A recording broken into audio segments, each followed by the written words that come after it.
Hey guys, I've made like 3 or 4 videos vaguely talking about Werther. I have finished the book, and I finished it on Sunday, and I was quite.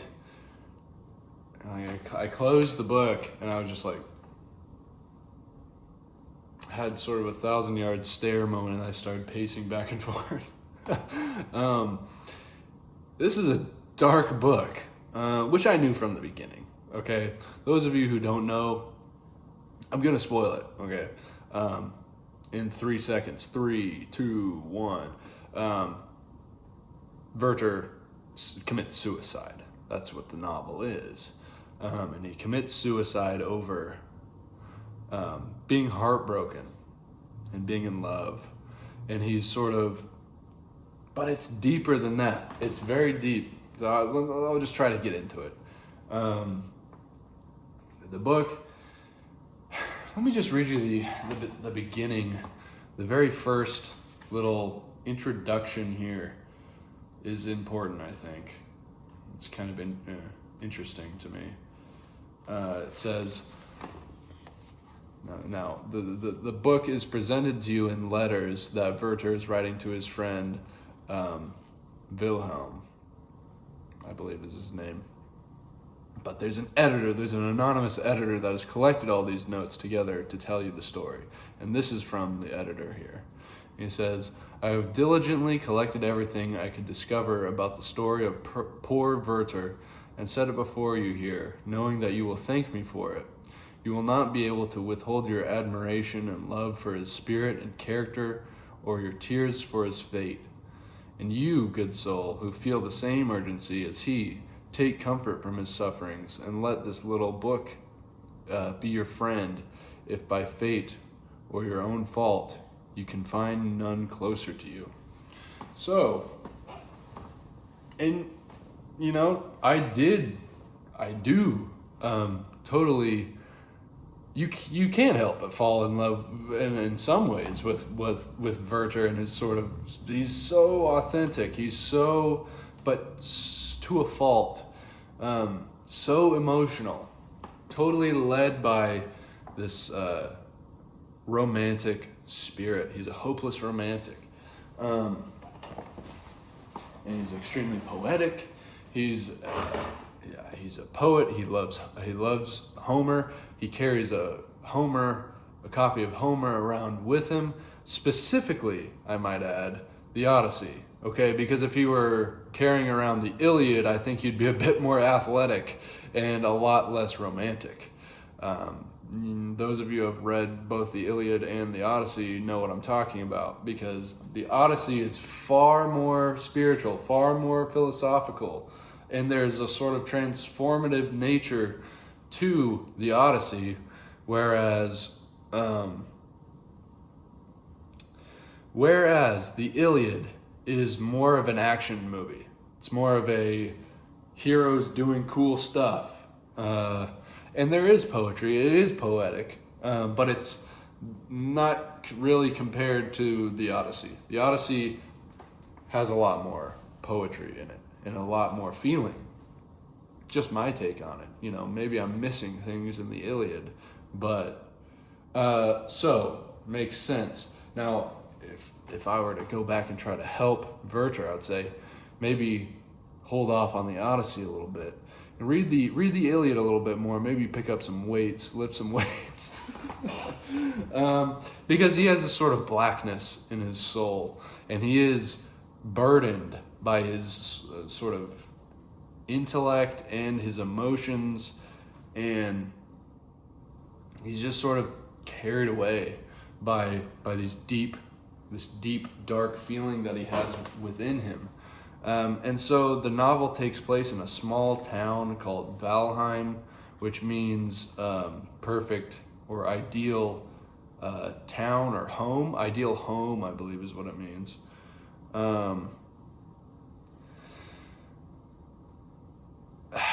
But so he's interacting, he's writing poetry, and I'll briefly mention this about the book, is that it takes place it starts off in the spring, and then goes to the summer, autumn, winter.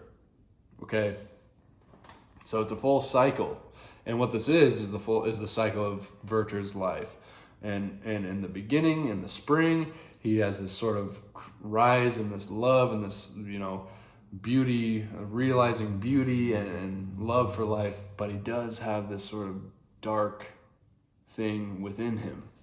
And then the summer, he's gonna fall in love with a girl named Charlotte, or Lotte. And Lotte is betrothed to another. And the first thing that they tell Werther is, don't fall in love with Lotte.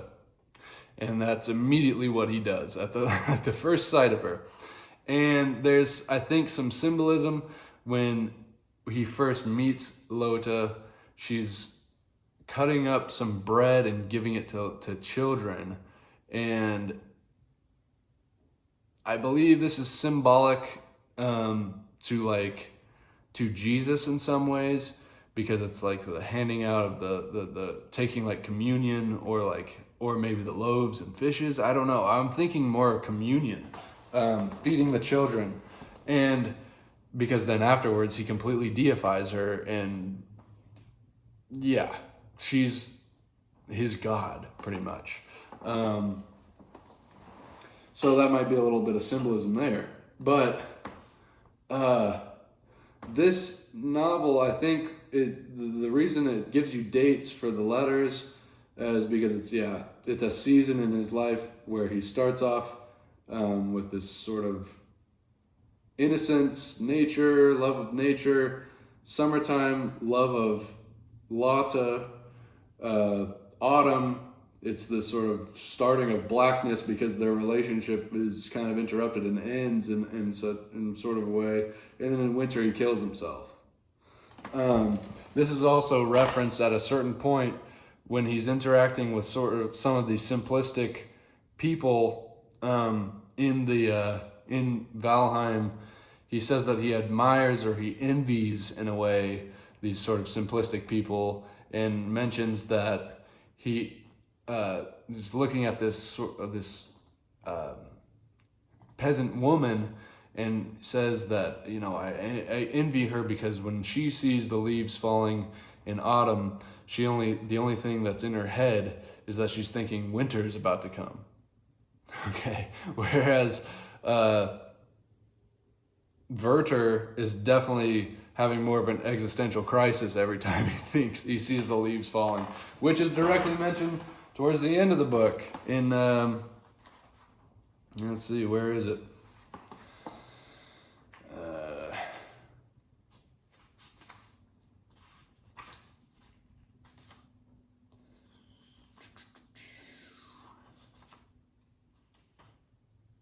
September 4th. Yes, it is so. As nature declines into autumn, it is becoming autumn in and around me. My leaves are turning yellow, and the leaves of the neighboring trees have already fallen. My leaves are turning yellow. So he's getting ready to... I think that this is built into it. Anyway, moving on. He meets Lotte, they connect at a ball, a dance. They connect over poetry and literature, and he's immediately just like totally taken, totally head over heels in love with her. And her betrothed ends up coming back. Now her betrothed is named Albert, and Albert has almost nothing poetic about him. He's not a dumb guy, he's a smart guy, but he's a sort of, what would you say, business-like, and he has no sort, he's not led by his emotions at all, so Werther doesn't connect with him on any level. I think I said in a previous video when I was talking about him, he's a sort of bourgeois lackey of spirit or of thought. his opinions are aligned with the acceptable, sort of in the box opinions. So there's nothing Dionysian about him. There's nothing musical about Albert. Now, he can't hate Albert necessarily. He says this in the beginning. He's like, oh, you know. Now, some of this is unclear whether Werther, I think some of it is Werther trying to convince himself to like Albert. He's like, you know, he's a good guy. He's like cucking himself in his own mind. He's trying to like, you know, he's trying to like Albert, but it's clear that how are you going to like this guy if you're totally worshiping his girl? So, at a certain point, I've said this before, and this is such an interesting, weird moment. Werther's talking to Albert. He goes to to talk to Albert and to borrow some pistols from Albert because he's going on a trip. Now this happens twice, and Albert should have probably realized when what I'm about to tell you happens, that you probably shouldn't lend this guy pistols. Okay, he's talking to Albert, and Albert has a sort of way of talking about things where he says an idea and some sort of opinion, and then just subtracts and subtracts and subtracts and adds to and then subtracts until the argument or the idea is completely like neutered and there's nothing interesting about it. So it's just giving him an ear beating where nothing is accomplished because he's like got this sort of governor on his soul, on his spirit. And Werther, while listening to this, takes the pistol and goes, and Albert, that snaps him out of it, which I was like, you guys ever been talking to somebody and you're just so bored with what they're saying and you wish that you could just get out of the conversation that you wish that you could just like not actually, you know, kill yourself, but just like that'll snap him out of it. Well, it snapped him out of it, in which led Albert to be like, you know, suicide is bad. Yeah, no shit, Albert. But Werther's like, you know, people like you say this is bad, this is good, and you have no cause behind what you're saying. You just make some base, broad statement about it without knowing the cause of what you're calling as bad. You know, and then he gives this example of this heartbroken girl, this girl that falls in love with a guy, and the guy is like off elsewhere, somewhere, like they can't be together for some reason, and she drowns herself. What does this remind me of? Ophelia in Hamlet. Very much reminds me of Ophelia. I know there's probably scholarly debate on whether or not Ophelia her death was a suicide or not. I'm kind of the opinion that it was. That's just me. You know, if you gave me a good argument, I could be convinced either way, but that's what it reminds me of. Anyways, so you get this sort of idea that Werther is describing himself within this girl, within this example, which he does. He views himself in other people's situations in other parts of the book. At the beginning, he talks to this sort of simple farmhand guy who's in love with his sort of boss, who is a widow that is remaining single after her husband died. And he's just so in love with her, and she's just so beautiful to him, and like you get the sense, and this is before Werther meets Lotte, I believe, but he's so attracted to this man's idea of this woman, and the way that he simply described it was so captivating, so beautiful, that he would have to be some sort of godlike poet to be able to capture it and put it to words, put it to page, in the way that it made Werther feel. He writes this to his friend early in the novel. Now, flash forward within the novel, the end of this story is continued with this guy. He ends up making a move on his boss, this woman that he loves, sort of forces himself on her, and I don't think that he rapes her. I don't think that that's what is being said there, but he makes some sort of sexual play, and the woman, he ends up getting fired, and there's a replacement, another guy. Well, the other guy falls in love too, and I think, I could be misremembering that, but this first guy, the first guy that fell in love with this woman that made a move, goes and kills his replacement. To which Werther goes to, and they arrest him, obviously. Werther goes to the police department, and he's like, "You can't arrest him!" And just makes a total emotional, poetic sort of defense of him that obviously makes zero sense. But it just shows how deluded Werther is, and how led by his immediate sort of emotion. He's has this sort of, like I say, he worships Lotte in his love, for Lotte. He says that he can't pray to anybody but Lotte, and she is he feels sort of invigorated and connected and alive, even just by touching articles of clothing that are hers. Remind you of Jesus a little bit. The woman touching the clothing of Jesus. He says, I felt the power go out of me, or I felt something. It is almost a similar case with Werther, because whenever he, it's creepy, it's weird. He gets some ribbon from her or something, and he's just oh, and it's nasty, it's weird.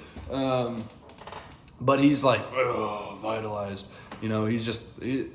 Boy's got some testosterone. He's fired up on the test. We can all relate to this, fellas. Hopefully. It's just boom!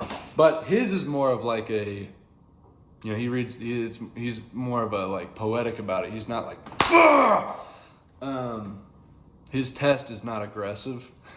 It's more simp mode. Anyways, but even there's a part in it where he wasn't able to see her one day, and he's just he's so addicted to her. He's so addicted that he sends some other guy to go get something from her or something, or talk to her, and then when he comes back, he's oh, I was so comforted to see him, because her essence, her aura was her presence. I could feel her presence on him. It's crazy. This guy's nuts. Yeah. Anyways, where in the story did we leave off before that rabbit hole? I don't know. Albert comes back. He borrows the pistols. He doesn't like Albert. And towards the end of summer, it's pretty clear that none of this stuff's going to work out. And it's kind of like a breakup between the two.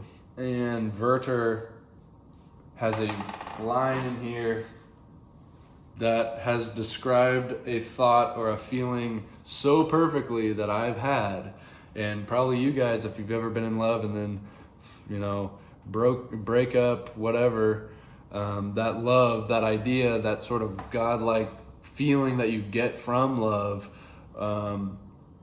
is taken away. This describes it. It is as if a curtain had been drawn back from my soul, and the spectacle of infinite life is transformed before my eyes into the abyss of an ever-open grave. That's some real shit. Yeah. Does it have to be this way? Whatever it is that makes a man blissfully happy, in turn becomes the source of his misery. The full warm feeling of my heart for living nature, which flooded me with such joy, which turned the world around me into a paradise, has now become an unbearable torturer, a tormenting spirit that pursues me wherever I turn. Whew. And so, he decides that he has to go away. He has to, he's never had a job. Okay, he's floating around. He graduated basically, and he had a, what do you guys call it? People that go to college, where it's like you graduate, and before you decide to go get a job, you decide to like basically float around for a year. What is that called? I don't know. Whatever. That's what he's doing. So he's heartbroken. He's totally depressed, and he's like, I guess I'll try the grind and see if I can get out of this. So he goes and works for this prince guy in like this sort of high class society, writing professionally, and he hates the guy that he works for, because the guy that he works for doesn't like how poetic Werther is, and doesn't like the way that he's sort of writes things. He does weird switch arounds with his writing, and so this editor guy or whoever really doesn't like that, so he butts heads with him, because now he's in this class that's sort of this higher class, aristocratic, whatever, and none of them are poetic at all. They're just sort of these robotic, like, smart people. Now, you know, Nietzsche complains a lot about these type of guys too, where it's like there's no Dionysian spirit at all in these people. They're very bourgeois and very just, what's the word? Like, I don't know, they just all have these sort of governors or caps on themselves where they can't think outside of certain boxes, you know, which is, think about the German philosophical tradition of like system builders, you know. They love systems. They love finding out, you know, but any kind of like poetic going outside of some system to like some sort of whimsical irrationality like Werther really likes, and how Werther is totally foreign to them, and they want to stay away from that. So Werther really doesn't like these people. He does connect with one guy. He's like a count, some kind of count, and he connects with him, and he ends up going to this party where he feels he ends up getting essentially asked to leave, because he's from, you know, he's a knavish blackguard. He's a blackguard. Get him out. He's a villain. He's from the lower class. Remove this blackguard. So, he gets asked to leave. It's super awkward. There's this girl. He ends up kind of like trying to date this other girl who's also in a higher class, but he's like, I kind of like her. You know, she vibes with me, even though I'm not from the same social status or whatever. But then amongst her social class, she gives him the stiff arm, where it's like she's not talking, she's ignoring him, acting totally different. So it's a sort of prejudice thing, you know, where it's a critique on this sort of attitude that the Aristoi have towards the what they perceive as the hoi polloi.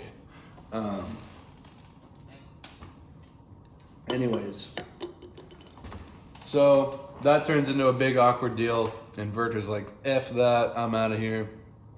And he goes back to Valheim to go simp for Lotte some more. And at this point, he's really in a bad spot. And this is in like autumn. So he knows that he's getting close to, and he meets, there's a very, very strange moment that happens. He meets a madman. And I think this might actually be in the winter when this happens, but he meets a madman who's out, and it's winter time, but he's looking to pick some flowers. Now, there's no flowers in winter, or whatever flower he was looking for will certainly not be growing in winter. And so he's talking to this guy, and this guy's just sort of happy guy, and he's talking about this queen or whatever. It's like, I need to bring these flowers to my queen. I need to bring the flowers to my queen. And his mom ends up coming up, because Werther's just like, what's up, dude? And his mom ends up coming and being like, oh, hey, was he bothering you? That guy's crazy. guy's insane. But he's so happy. And He writes something about that. What was it?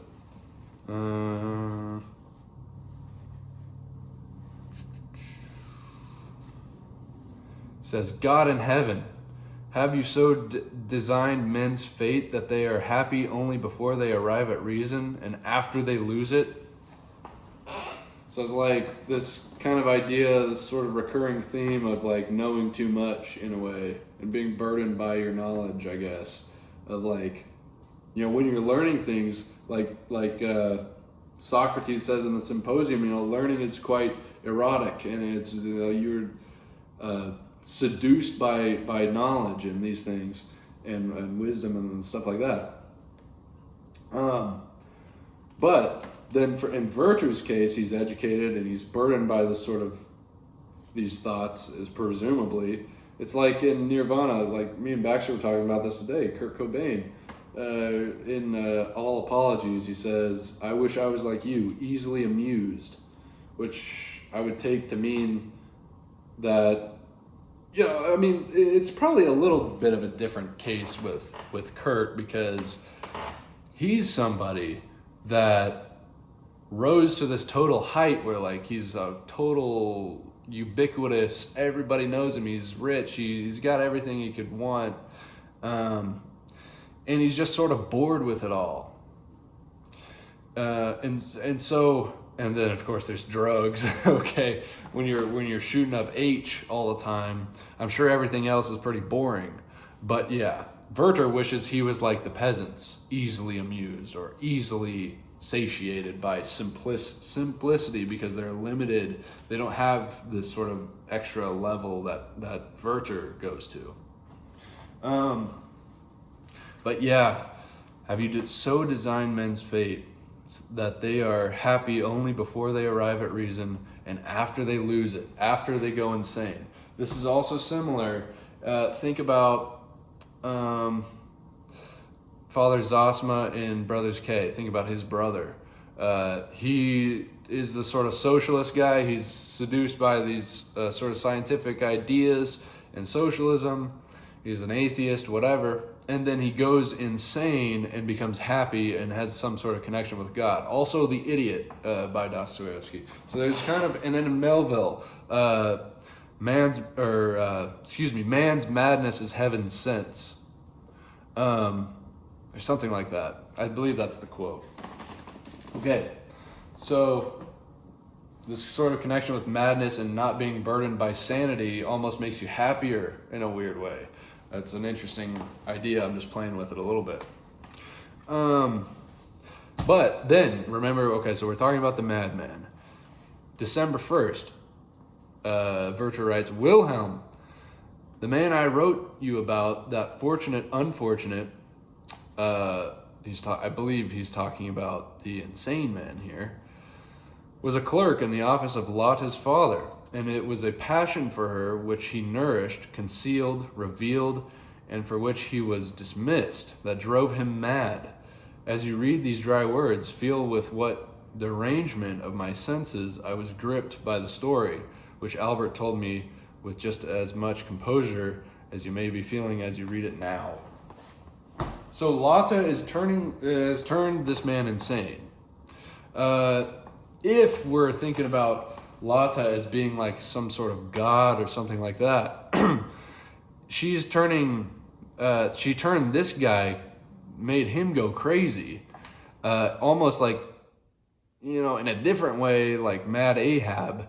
I think what Mad Ahab, crazy Captain Ahab, is chasing, he's chasing Moby Dick, he's chasing some sort of existential idea. He's searching for God in the sea, and whether or not God is this sort of chaos, this sort of bestial, chaotic creature, which would just be, you know, a crazy whale, or whether he is an organized, sort of rational, deadly rational being, which is a calculating, cunning whale.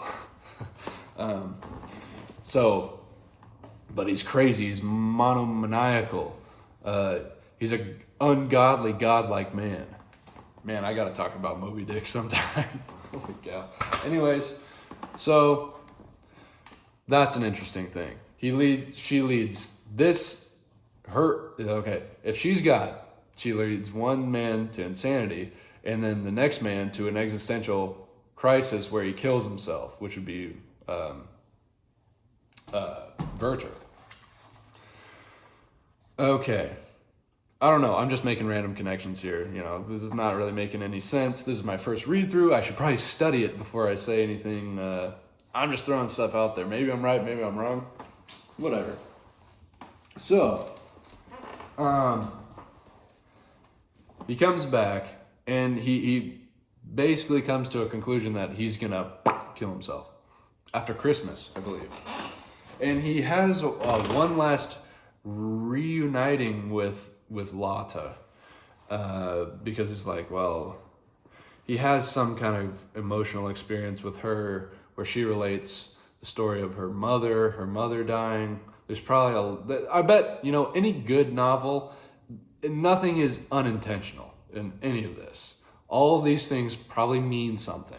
I just haven't reconnoitered what it might be at this point. But, and then, after this, he meets with her again, and Albert is away. He meets with her, and he reads her this poem. Now, who is it by? It's I can't remember. Oh, it's like Ossian or something like that, and I think it's a Scottish or Scottish folklore of some type. I'm not sure the significance of that yet, okay, but I want to mention that. And they connect over this beautiful poetry, and he's crying, and then he forces himself, he doesn't force himself on her, but yeah, basically he kisses her. Now, after that, the narrator, by the way, at a certain point switches from the letters to the editor, and there's a tonal shift with it, where it's more of a narration versus the guy in the first person talking about himself, and it's really cool to see Goethe be able to totally tonally shift like that. It's very interesting and cool and realistic, and you get into it. So after this poem, after he kisses her, it's like she's like, no, because she was having feelings about him, actually. She was like, oh man, I really miss him. Distance creates desire, guys. He was away for a little bit, and she really starts to miss him and start to think about him and be like, oh, maybe I am in love with him, because she has a different type of relationship with Werther, where she connects on things on a deep level that she can't go there with Albert. Every time she tries to go in some poetic direction with, when Albert's around, Albert's like, hey, settle down. Don't talk about that. You shouldn't be talking. You're getting too emotional. He serves to be like, quit being emotional. And kind of, which, he's a stable guy. He's a very, very stable guy. He's just not very creative. Okay. But he's not a very deep guy,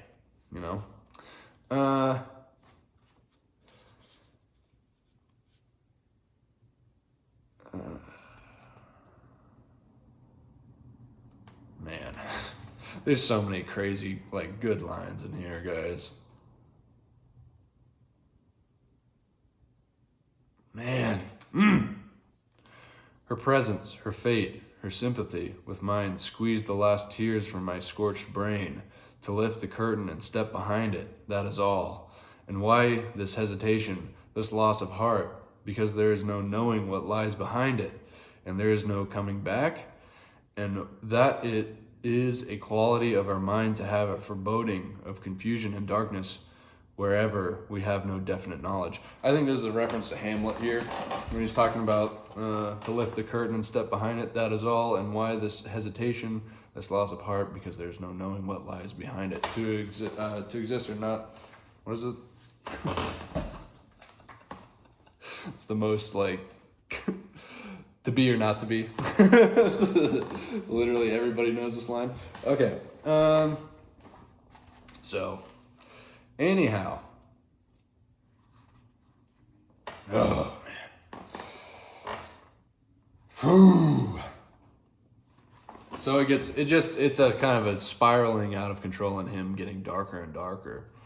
And on, I believe it was Christmas or New Year's, I forget which day,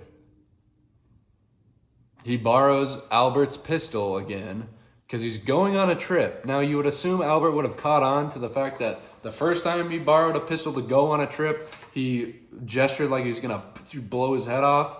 Maybe you don't give him the pistol. Think back to Book 1 of the Republic. Is it just to return something that is owed to somebody when they're in an unstable state of mind? I know it's not Werther's pistol, but you should be thinking a little bit more, Albert.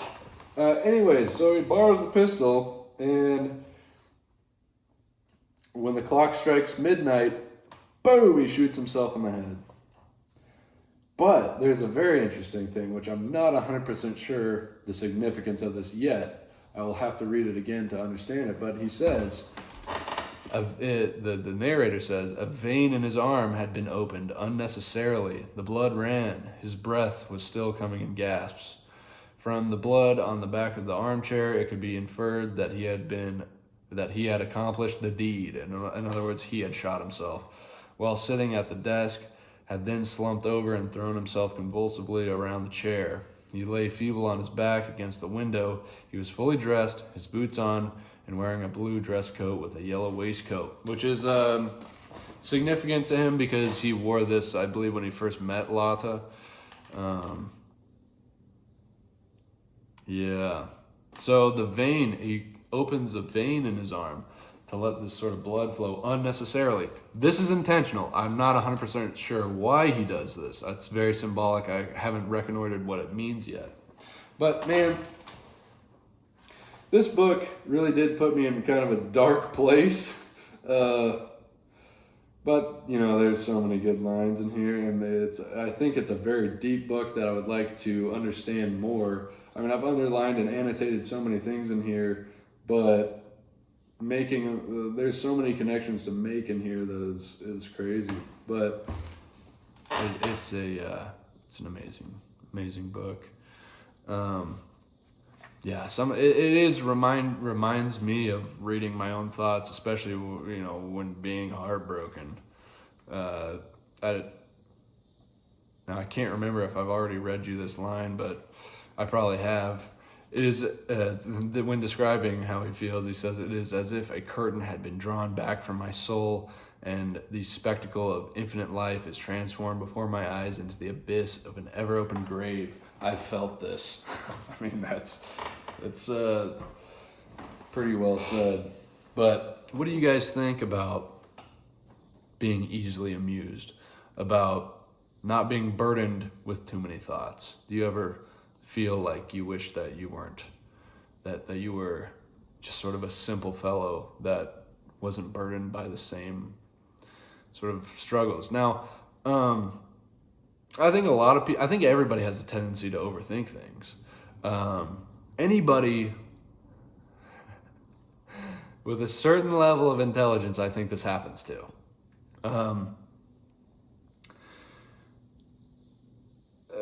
But at the same time, I think activity that's because you're too in the mind. I think you need to activate the body. I think, somebody in my comments on my last video was saying that all they like to do, they like to watch sad movies and cry, binge eat, hang out with friends, and jack off. You know, maybe they don't want me mentioning this, but they publicly commented it, so I have to I'm just going to mention it. And I believe my response was, dude, what you should do is go lift weights. Which the reason for that is because when you don't exert yourself, when you don't do things, when you live a life totally in your head, you're gonna get depressed. You need to, seriously guys, if you're in a dark place, go do something. Go do something. I know that's, it's not going to just make your problems go away, but you will get some sun on you. Do something. Go exert yourself. Get some exercise. All right? don't read this book if you're having a hard time. People did kill themselves after reading this, by the way, which is why Goethe had to put in here, be a man and don't follow me. In other words, don't read this and kill yourself. Don't follow Werther's example. Even though you may relate with him, you're supposed to learn from the character because he is extremely relatable. But you should get the sense that, yeah, he's deranged and he's insane and he's possessed by this love, you know. Anyways, this is a long video, so I better end it here. I hope you read Werther, but I hope you read it at the right time when you're not burdened. I think that's all I have to say.